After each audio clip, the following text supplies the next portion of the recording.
So let's start with just a standard Pokeball and see what that does for us. Probably won't catch its pretty high level Pokemon, but oh, maybe. I guess I just got lucky. Basically, that's the capturing process.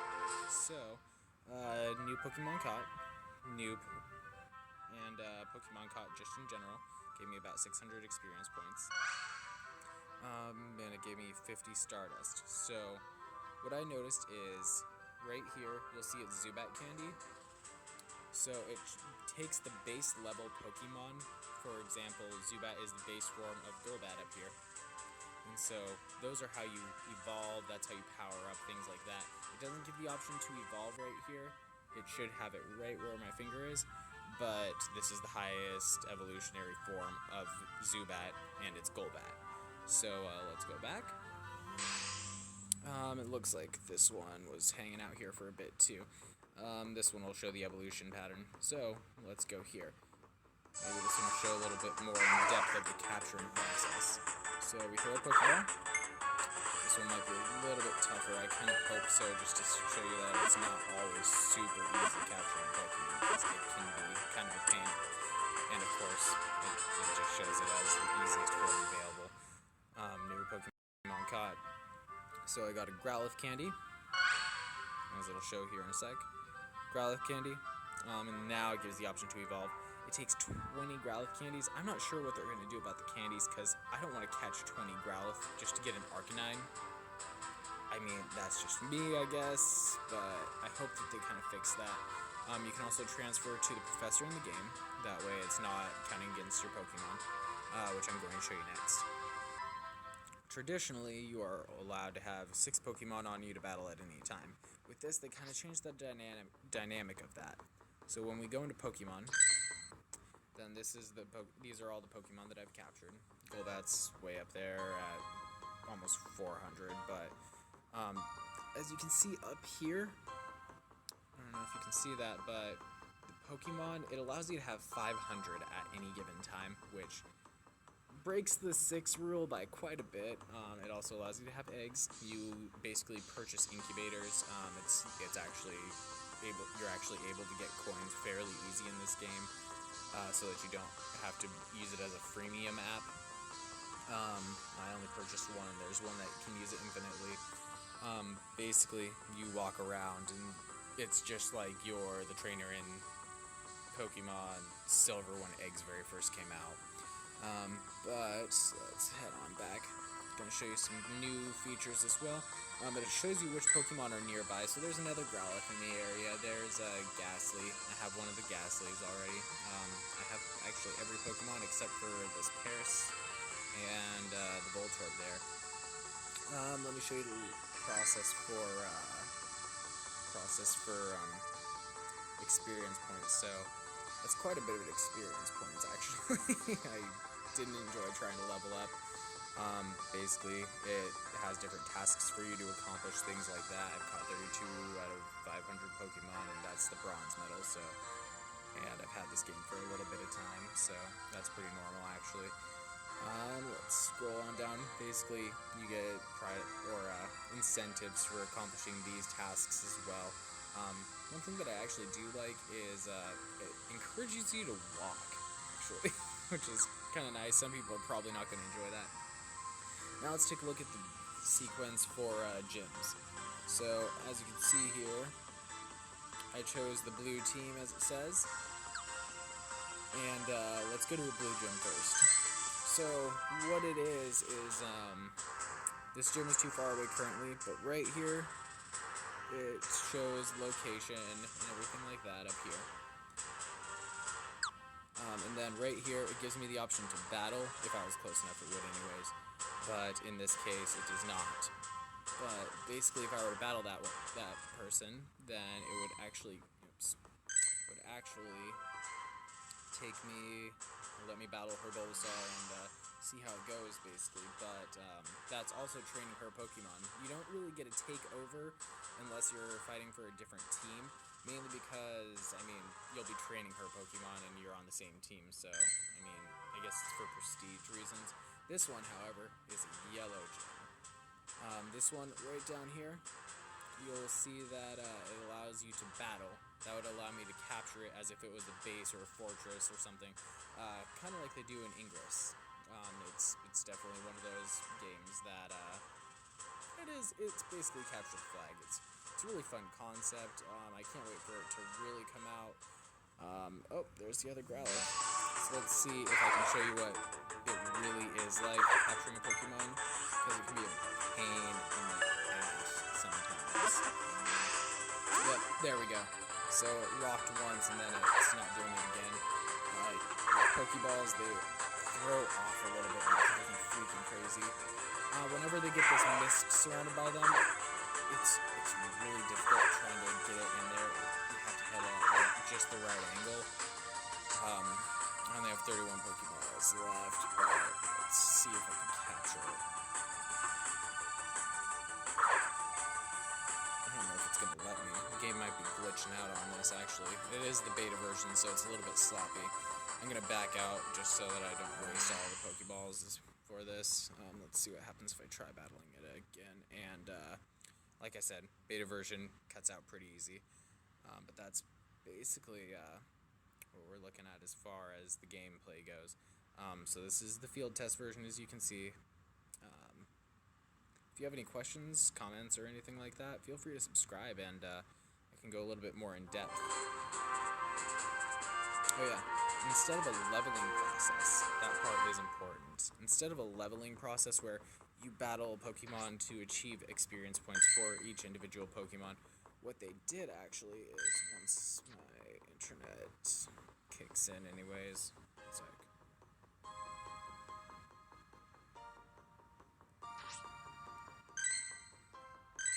none of these buttons are working. 1 second, I'm going to force stop it, or clear it, and then go back into it. Yeah, the beta version is running really rough, so people should actually be kind of thankful that it isn't released yet in a way, but generally speaking, I can see where this app is going to definitely be a really fun game. People are going to do it. Obviously, don't use this app and drive. I tried it just out like on a road somewhere just to see what it would be like and if it's super challenging. And you can't focus. It's not possible. Don't use this app and drive. And I do use my phone and text and drive and stuff like that. Of course, it's not going to show the harder version. Let's show you the leveling process. So I have 2 Ghastly Candies. The leveling process isn't you battle and win your way up. Now it's you press power up, you use a candy, and you use however much Stardust. It can be 50, it can be 400, it can be 1,000 probably. But essentially, that's the leveling process. So for each of these gyms that you own as well. So she owns this gym. I own a gym back on a different side of town. But basically, you get a defender bonus, and that's where you basically accrue most of your coins. Like, that's where your supply of money is coming in. You collect it every 24 hours, from what I understand so far. Let's take a look and see if there's a Haunter and a Venonat. And let's go back into the Pokédex. So it does only have the original 150 Pokemon available for you at pretty much any given time. For the time being anyways. So for the items, so you collect these from, it's called Pokestops. Let's see if I can find one. There's one way up there next to the gym on the left, right up here. So if I tap on it, basically that's where you get a lot of free items. Pokestop is too far away obviously, but if I spun that, spin the disc in the middle, and then at that point it drops a few items, Pokeballs, revives, things of that nature. So far I've got Incense. Honestly, that's what you're going to use if you're at home and working. You just want to hang out, because it'll attract Pokemon to you. Camera, Egg Incubator, I think I already showed that to you. Let me see if there's anything else interesting. Oh yeah, the combat points. So that determines the toughness of your Pokemon, basically. It is a really odd system because, as you can see, I've had this game probably as long as this other beta tester over here, and her combat points are almost 700 points. My highest one, it is a Pokemon that I just caught. You saw it, and that's a Golbat. From what I see, a lot of the potential for beating them isn't based off of whether it's super effective or not very effective. It's based off of your coordination. So I'll show you what I mean. If I go into questions, so that's how to catch a Pokemon. Pokestop, that's where you can find Pokeballs and other items, obviously. It'll change once you get close enough. Spin the disc. That's not worth focusing on. This is a gym. Control real-world locations. Assign one of your Pokemon to an open gym and claim it for your team. Strengthen by friendly gym leaders by assigning one of your Pokemon to help defend it. So, there are 3 tiers to a gym. So, there's 3 different Pokemon. There's level 1, that's usually the weakest. Level 2, a little bit tougher. And then, obviously, there's the champion of the gym. So, they have to be able to take out all 3 Pokemon as a team effort to capture the gym. Let's scroll over here. During a battle, swipe left and right to dodge incoming attacks. So that would be what I mean by a little bit of hand-eye coordination. You just have to tell when they're going to be able to attack, things like that. They only have 2 attacks per Pokemon. So what that means for you is it kind of is on a charge system. So you use a basic attack over and over and over again. And then once your attack meter is filled up, then when it's full, you press and hold to release the more powerful attack. I wish I could show you that, but I'm not close to a gym. I'm kind of tied down at work right now. But essentially, that's what we're working with. So if you have any questions or anything like that, feel free to give me a comment down below, and I'll see if I can reply to it in a timely fashion. Let's go into settings. You can adjust this. This thing is a battery drain, so keep your battery saver on, otherwise you're going to be playing for like 10 minutes. I hope that they kind of tidy that up, but with location services, even GPSing to a different location, that's already a battery drain, so, I mean, I don't know if they're going to be able to do much about that. The quick start, we already went through all this. About Pokemon Go. And then it has terms of use and license. Obviously, I'm not supposed to distribute this, but we're going to see what I can get away with here. Leave game, go to the support website. Oh no. Don't want to sign out. Music is pretty repetitive, honestly. Sound effects, they're not so bad. They kind of blend in with the music, but it's about what you can expect from a Game Boy Advance version of the Pokemon game as far as the music goes. It's nothing special, but I mean, it's worth it. So that's obviously too far away. Yeah, it's a pretty fun game. It's nice to play around with. I haven't showed you the shop yet. So in the shop, that's where you're going to get most of your items. It only has base items. Everything else you get is going to come from your Pokestops that I showed you before, right up there. But when we go into the shop, you can buy extra egg incubators. They only last for X amount of time, things like that. That one will last for 5 uses probably. You can get lucky eggs. Those just give you extra experience for a brief period of time.